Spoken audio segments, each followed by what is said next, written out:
Welcome into the Barbecue Life. I'm your host, Kurt Mueller. And as always, we are powered by Hound Hogs BBQ Supply. Check out those guys on Facebook and Instagram at Hound Hogs BBQ Supply.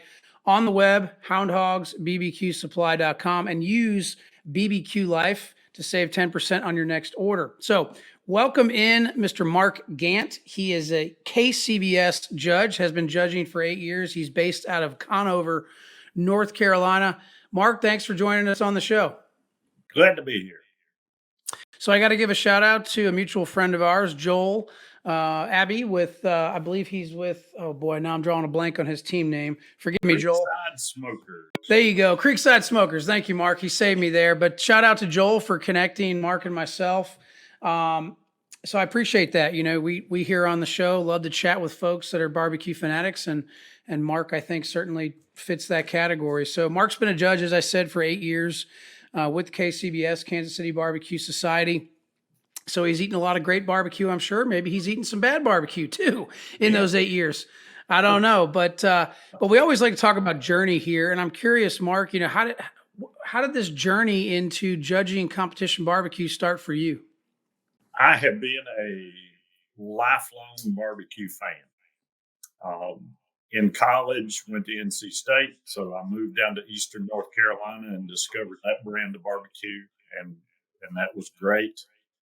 Had a fraternity brother whose family owns one of the old restaurants down east, and we would stay home and cook pigs in the backyard while the rest of the crowd went to a football game.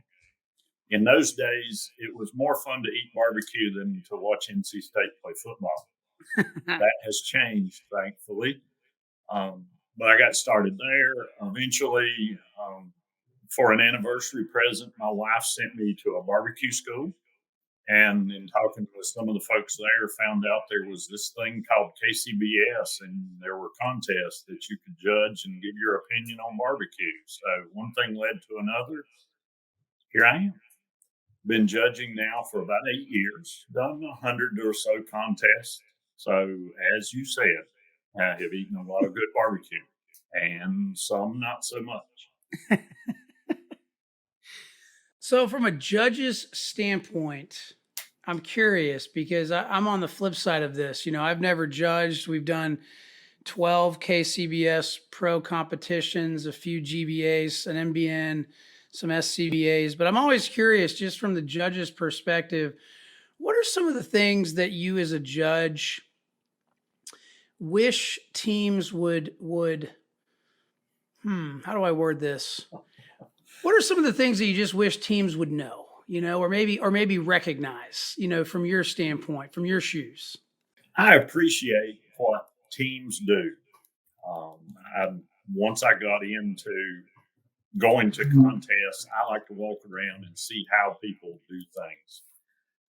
Whether it's what I call a 3DW team, 3 drunks and a Weber, or whether and how is that not a team name, by the way? It should be. Or whether you've got a full-fledged RV and a catering trailer. Everyone is out there doing a craft or an art, if you will. A lot of them are very, very good at it. And even the ones who are not are having a lot of fun. It would be nice if people had a chance to walk around and talk to each other in both directions. I love sticking around after a contest is over and just see what people are doing. Right. And it needs to go the other way around.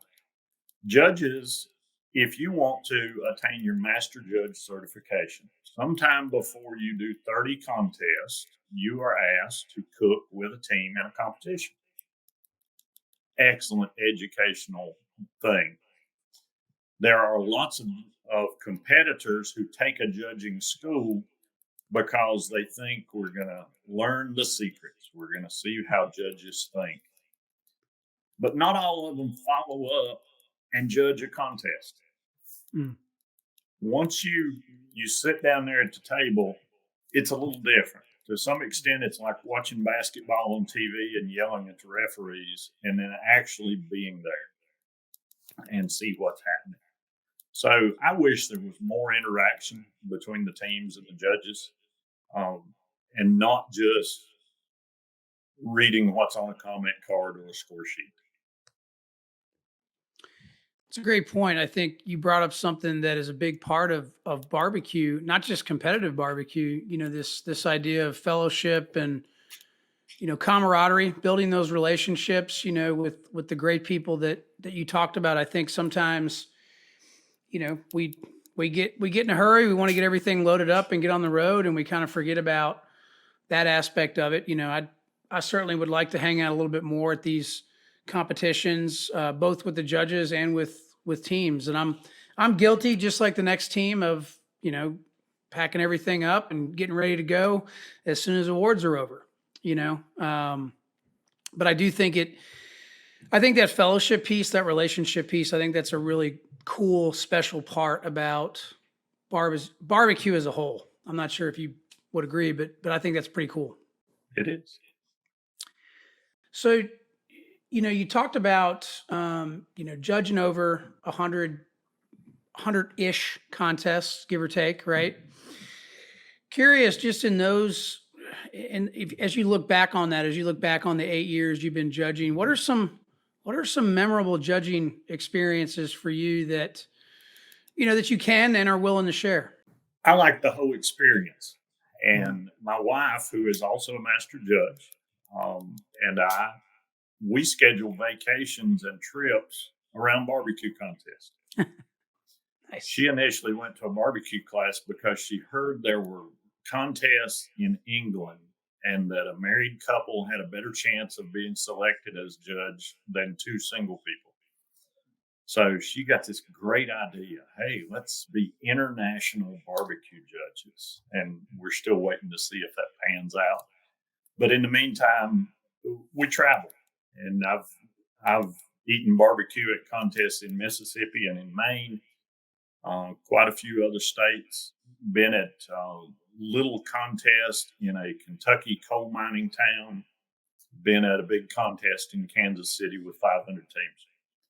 It's fun to see some of the common things with the competitors. And it's fun to see the differences in how things go. One of the questions I always get when someone hears you've traveled to judge barbecue, it's like, well, is it North Carolina barbecue, or is it Kansas City, or is it yellow or red or white? It's barbecue, and it's all good. Barbecue is the great United Nations of food. Everybody can sit down and still be good. That's a great way to put it. I never thought of that. I love that analogy. It's the United Nations of food. I'm not really sure what the Webster definition, is of barbecue, but my understanding is as long as it involves some sort of a heated wood, I think it falls in the category. So If it's meat over a fire, it's there you go. probably good. So you've obviously had a lot of different styles of barbecue. You've had the Midwest, Southeast. I don't know if you've been out Southwest. I'm curious though, just for you, what's your favorite, style? At a contest, too often you see Kansas City generic barbecue. And as a competitor, you're told you better not upset too many judges. So you aim for the middle. I would love to see someone put Alabama white chicken in a competition box. They need points for bravery. There is actually a rule that says you can fry chicken. I'm still waiting to see a competitor who wants to put fried chicken in a box. Wow. That would be great. They should get points.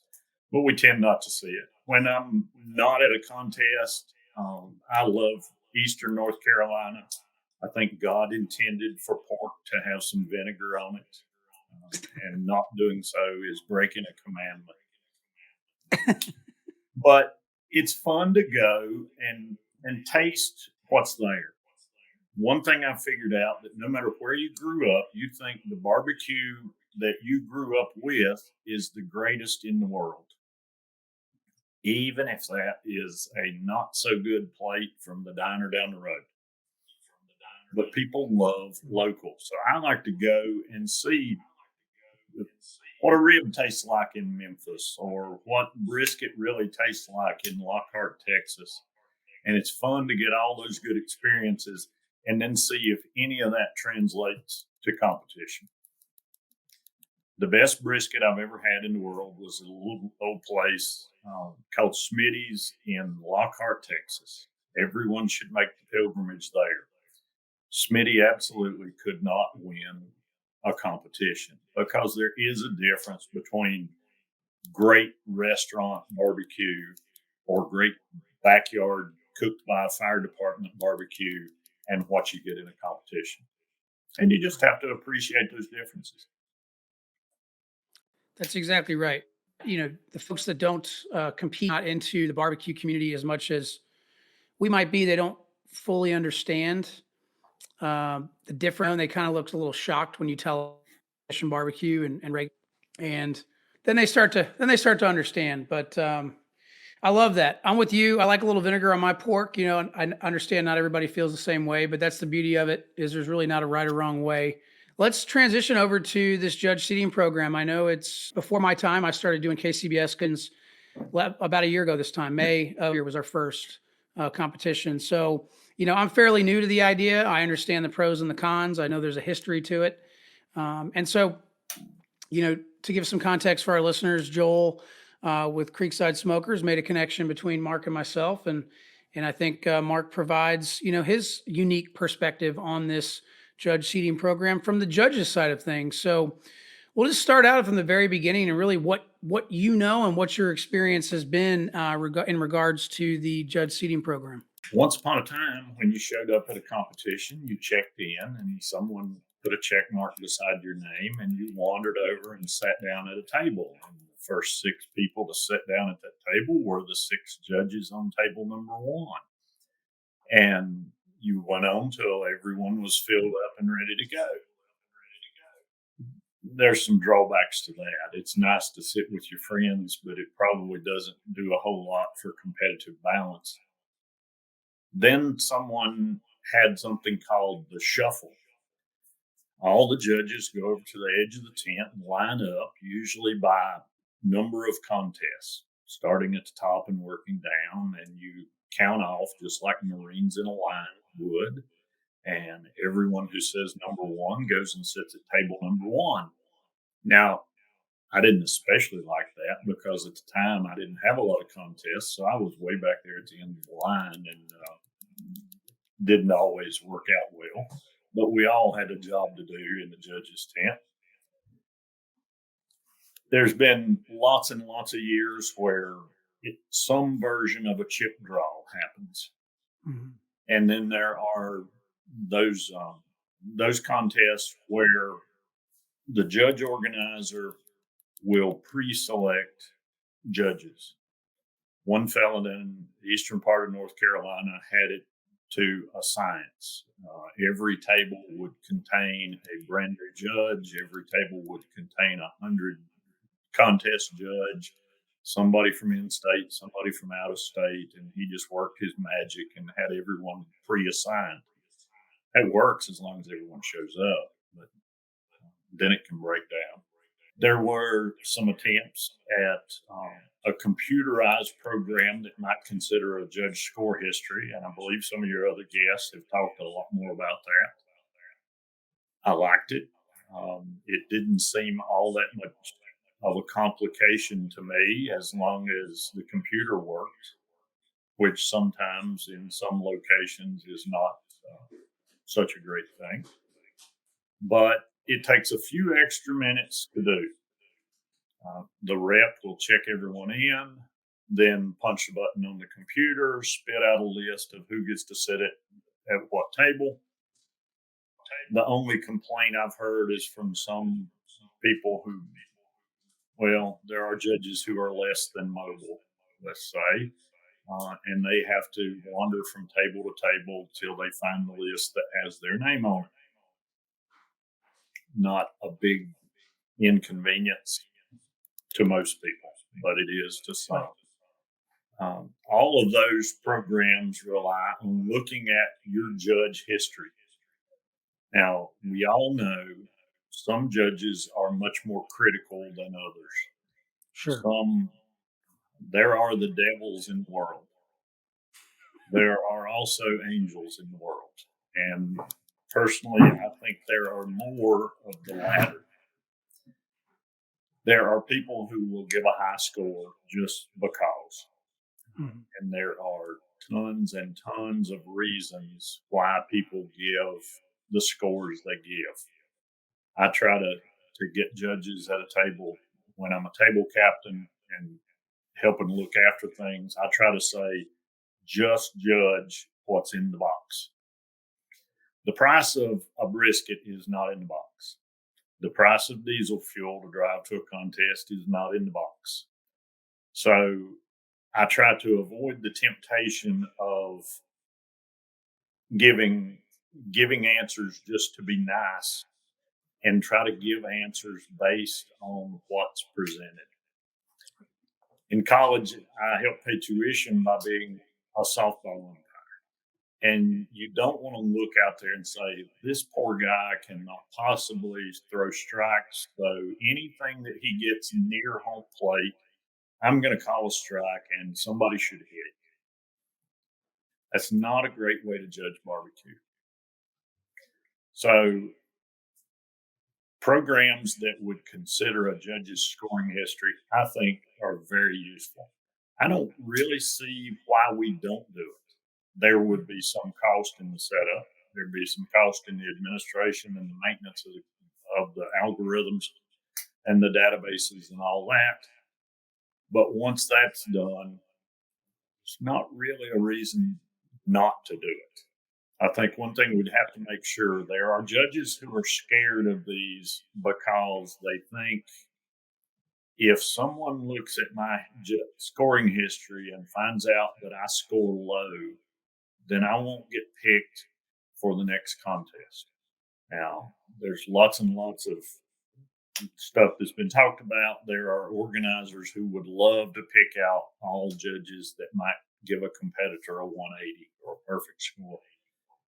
I don't think we want to get to that point.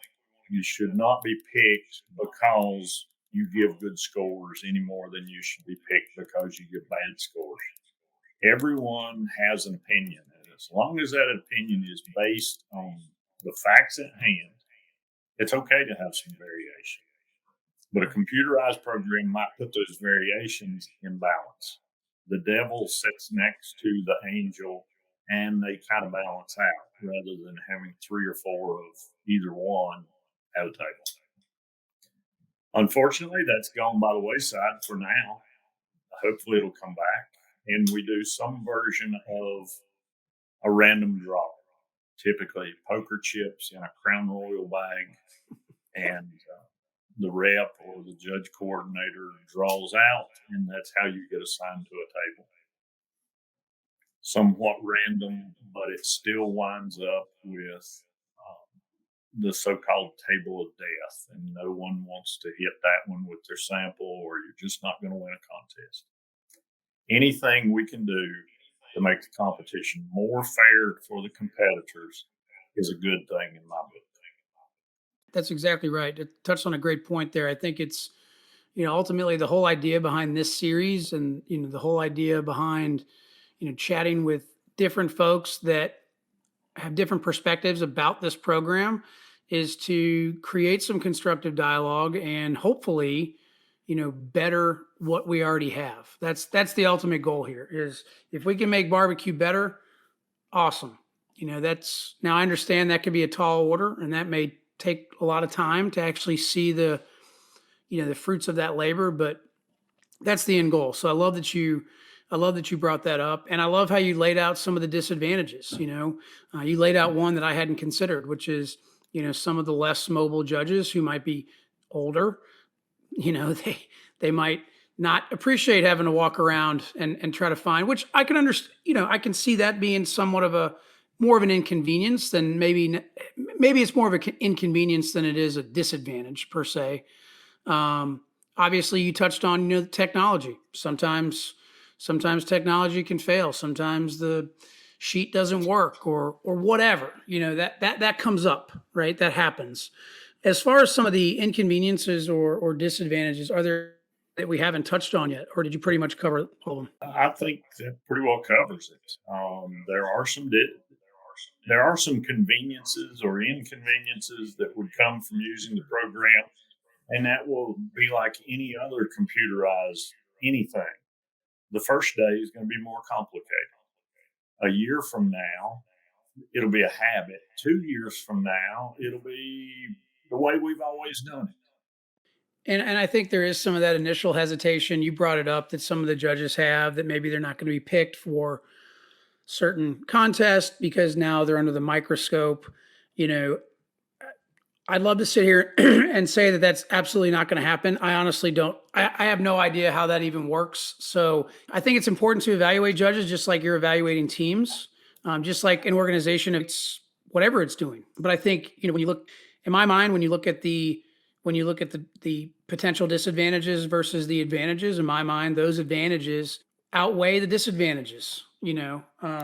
At least from my perspective, I know that not everybody holds that same opinion, but having folks like yourself and the other guests that we've had on as part of this series to provide that perspective, hopefully, again, will create an environment where we have some constructive dialogue around the subject so that we can, hopefully, move forward and agree on something that, everybody can get behind.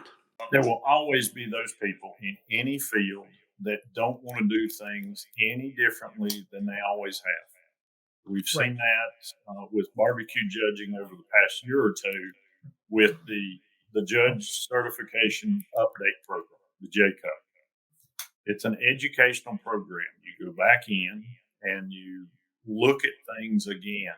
Maybe you look at rules that are different than when you initially went to the judging school. It's a great program. I would encourage any judge who has not taken it to do so.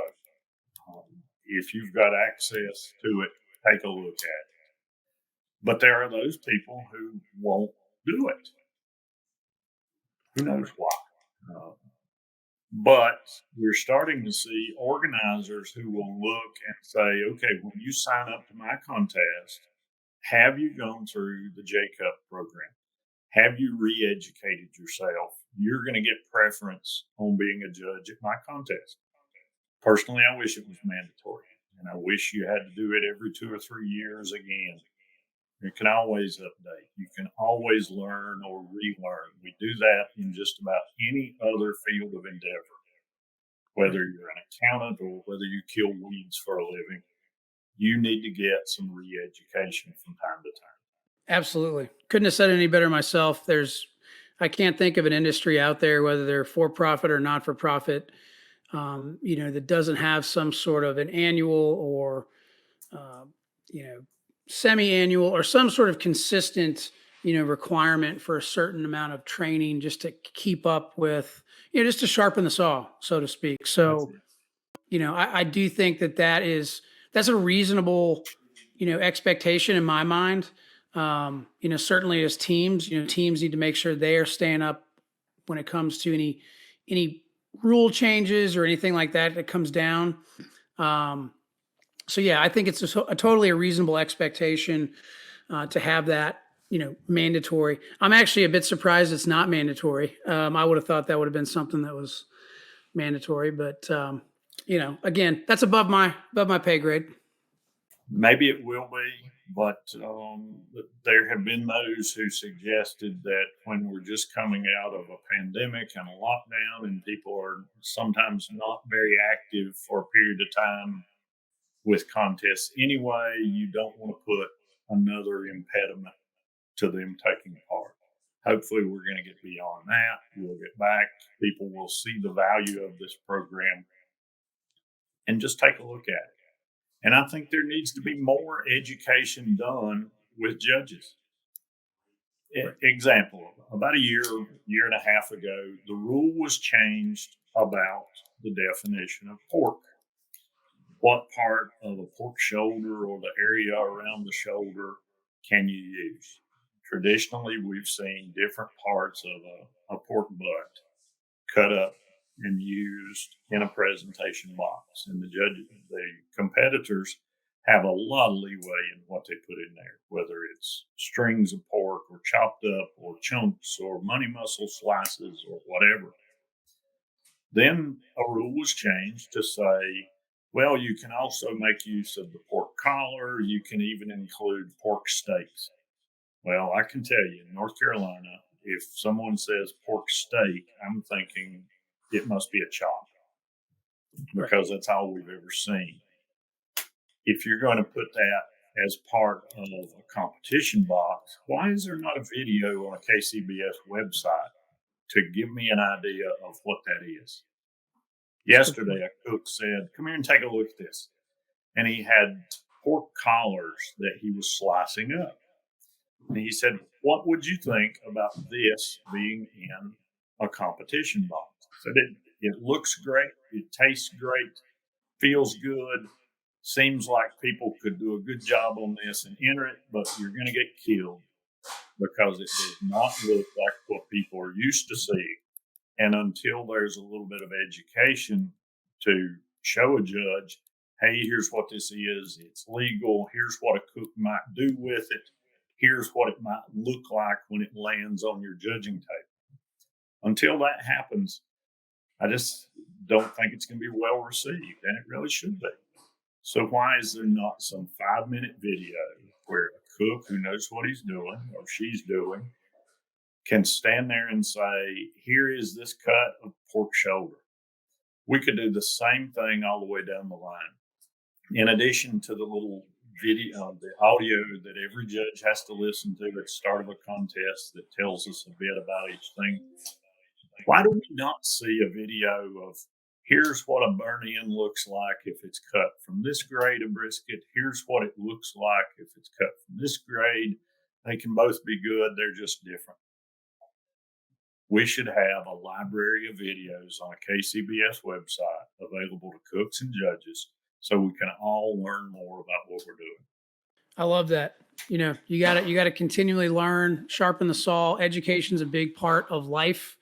So yeah, I agree. Those are great questions, and I don't know the answer, but you know, hopefully we'll get some answers because I think it would be relatively easy in the grand scheme of things to get those videos produced and get them up on the website.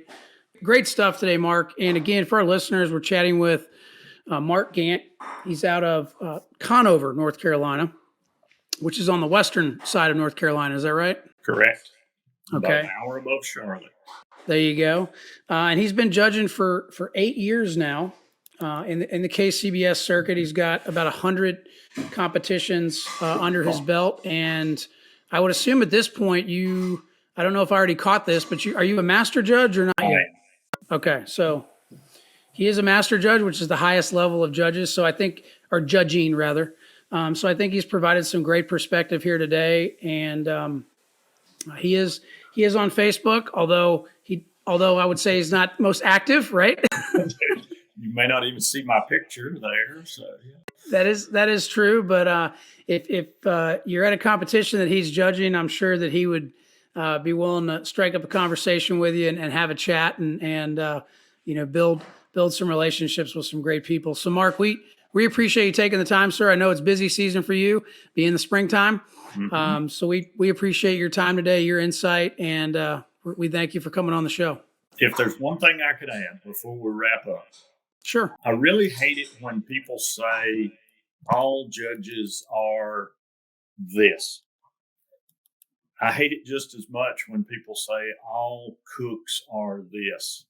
I'll hear that cooks are entitled jerks who think that everything they have ever cooked deserves a 9. And if they don't get that perfect score, it's a judge's fault. There may be some truth in that. There may be those guys, and you probably know some that you could say that about. I also hear that judges are entitled jerks who just show up to get a free meal and some leftovers, and they don't pay any attention to what number they're putting down on a score sheet and what impact that's going to have. It might be true in a few cases. We may know some who do that. The overwhelming majority of cooks and judges are not that way. Most of them on both sides are very serious about what they do. They want to do a good job for the organization as a whole and for the hobby we all enjoy. And that right there is a great way, powerful way to wind down the show. Mr. Mark Gantt, master judge with the KCBS, been doing it for 8 years, 100 plus competitions. So we appreciate the insight, sir. And that was a great way to wind things down here on the Barbecue Life. Thanks for having me, and enjoy talking about this anytime.